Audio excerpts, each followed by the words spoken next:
Hi, it's Robbie from Southern California, and Zoe and I have something exciting to show you.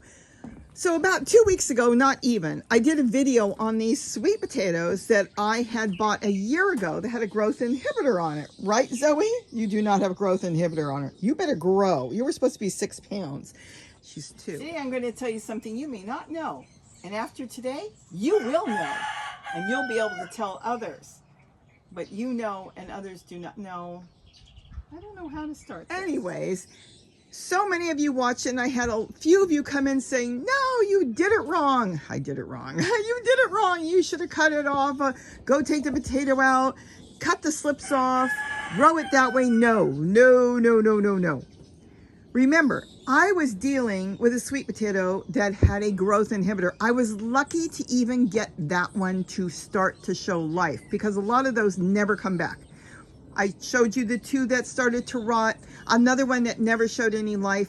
But if you've got a potato that's alive, especially something that had a growth inhibitor, grow it off of that, because that plant wants to grow. It's got all the proper hormones and everything in there to say grow, grow, grow. So let me tell you what I did.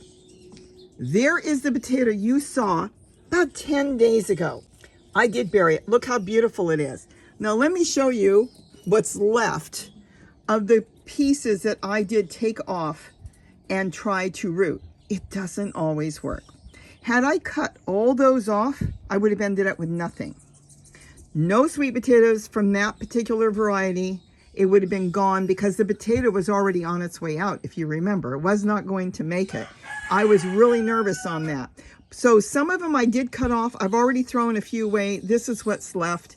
And there's almost nothing left. I had it in a small amount of water, like we do when we take slips off the Gary sweet potatoes in the garden. Normally a small amount of water kept out of the sun. I had it on the windowsill in the shade, and they all rotted. There was never any sign of growth. So they were struggling. They were all struggling, including these. Let me move this over, because I layer with plants to protect other plants. See, this is just sitting here. What it's doing is, look at this. This is part of the potato that I thought was not going to make it. It's actually sending out more shoots there now. Look how beautiful this is. I can't believe it. And I'm so excited because now I have, I guess you could say, cloned the potato, because now I've got the true potato that I absolutely loved growing from a sweet potato that I bought a year ago, back in September 2022, and now we're already in October. So now with these, I could develop slips, but I will leave it. I want this to grow as much as possible and be happy. This is in a dish pan. This dish pan's about 4.5 gallons. You know how I love growing in here. I actually love it sometimes more than totes, depending on what I'm growing. Turmeric, ginger, all that is perfect. I've grown zucchini in these small dish pans, and they're so versatile. You can move them around and do anything you want with them. So I'm going to baby this and take care of it. Look how beautiful. I'm going to have to say, like 2 days ago, they were so small. You see it all the way down there. And then look at this. I am so excited. Now the other potato is under here somewhere that never grew. So I'm hoping it's still alive. It will wake up. It's basically like what? Sleeping Beauty. It is sleeping. If it wakes up, that's fine. If it doesn't, it doesn't. What this pot is doing is I water this pot, and it soaks up for this garlic chive, and then it goes in and keeps this damp and moist for the sweet potato. So when I water it, if the water runs out, it will always be damp under the pot. So this pot stays there, and obviously this thing is hugging up to this. So all I wanted to do today was an update. It worked. I'm so glad I didn't remove all the slips, because if that potato would have completely rotted out and died, I wouldn't have had this variety. What variety it is, I don't know, because I do believe the company has their own variety. They've been in business for so many years. Basically, I believe it's generations growing a certain sweet potato that is so good. So now I should have one of my own. So we'll take care of this. Whether it grows a bunch of tubers, sweet potatoes or not, is not important to me right now. What's important is to get this plant growing, and then I can take slips off, and then I can grow all I want. So there it is. a complete update.